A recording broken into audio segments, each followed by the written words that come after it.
The real error that occurred in Christianity was when the author of Mark cast Paul as Jesus, because the Jesus character in the Gospel of Mark is modeled on Paul largely.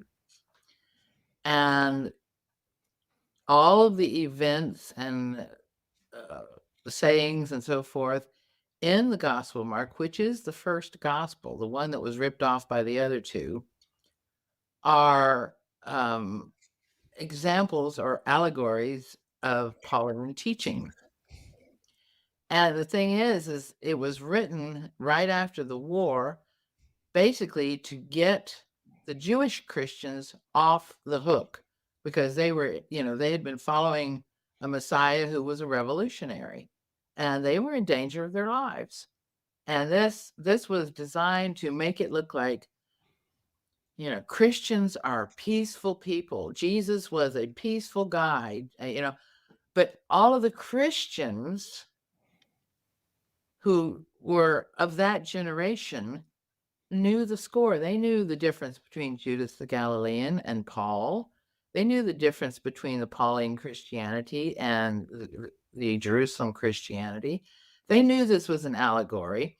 They knew that, Paul had been proven to be right and the Jerusalem Christians had been proven to be wrong, because they were declaring that the Messiah was going to come and kick some Roman butt and put them on, in the top seat. And it didn't happen.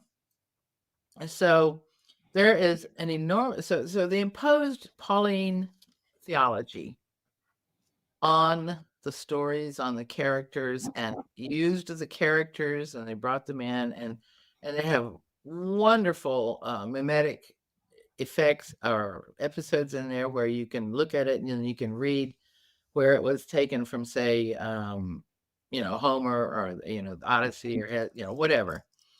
And so this person did this. He wrote it. He created the character Jesus of Nazareth. And he created him to represent Paul as, the good guy, and the disciples as the bad guys, the Jerusalem Christians. Because if you notice in the book of Mark, the disciples they're idiots. They Right. falling Don't on understand anything Jesus says. Yeah. They don't understand anything. And at the end of the natural end of Mark, if you get back to the oldest text, they are never redeemed. That's right.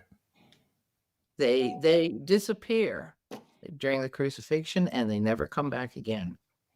And as far as Paul was concerned, they were the bad guys, and they had their natural names as they lived in real life.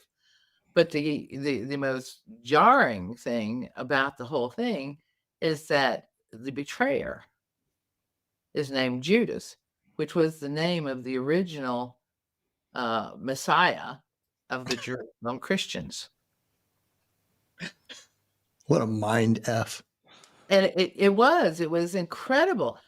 But everybody knew it. And when they were reading it or hearing it, they knew what was going on, because they knew it was an allegory. They knew that this was very clearly written. And it's written in an incredibly complex ring composition that just blows your mind when you see it laid out for you. And in order to see that, just check out Marianne Tolbert's book, because she demonstrates the ring composition. And I put in the back of From Paul to Mark, there is an example of this ring composition from her book. So, yeah, then what happened? Matthew came along, and he decided, and he was more influenced by Jerusalem Christianity than Pauline Christianity. So he wrote Matthew, and he corrected Paul. And you can see where he corrected Paul and broke his structure. I mean, this can be seen.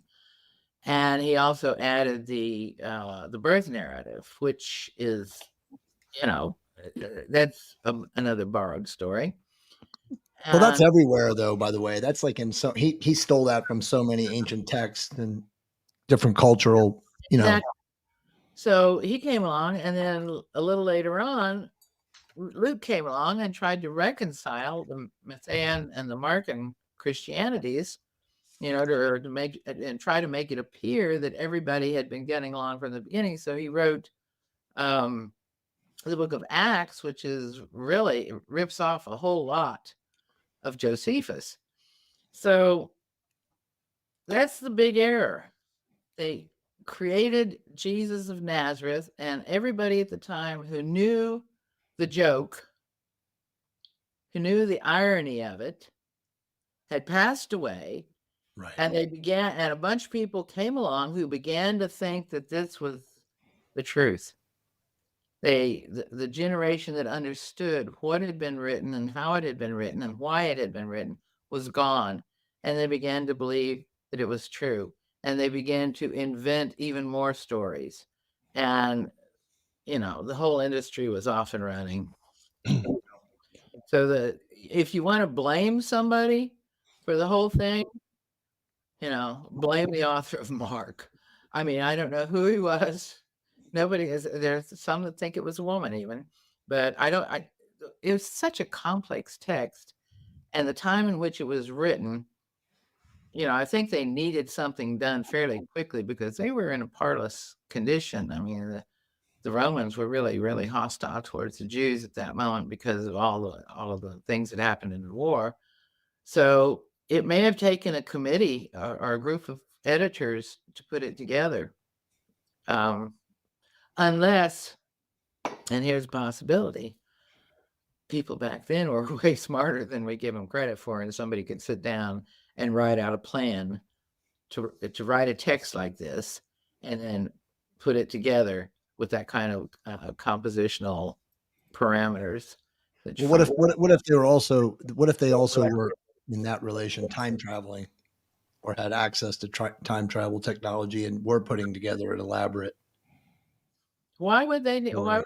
need that? I mean, I really honestly don't know, but I mean, so I was going to bring this guy up.